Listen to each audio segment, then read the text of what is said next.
अमरावतीमध्ये भूकंपाचे धक्के जाणवलेत। चिखलदरा, अचलपूर, अंजनगावमध्ये भूकंपाचे सौम्य धक्के जाणवलेत असे समजतंय। 4.02 रिश्टर स्केल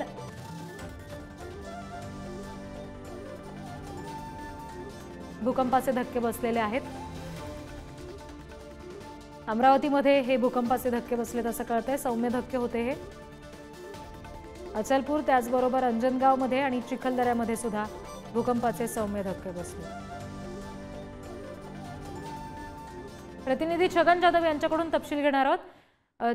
छगन, काय सध्याची नेमकी परिस्थिती आहे या सगळ्या संदर्भात? स्थानिक प्रशासनाने नेमका काय पाऊल उचललंय आणि स्थानिकांना काय सूचना दिल्यात नागरिकांना? नक्कीच जर पाहिलं तर सातपुडा पर्वतरांगेच्या पायथ्याशी आणि सातपुडा पर्वतरांगेत मेळघाट परिसरामध्ये भूकंपाचे सौम्य झटके बसलेले आहेत।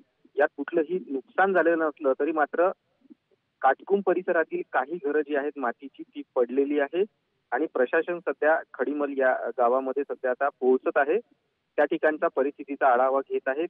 या सध्या तरी बघितलं तर निवासी उपजिल्हाधिकारी जे आहेत अनिल भटकर यांनी सांगितलेलं आहे कुठलंही नुकसान झालेलं नाहीये, जीवितहानी कुठलीही झालेली नाहीये।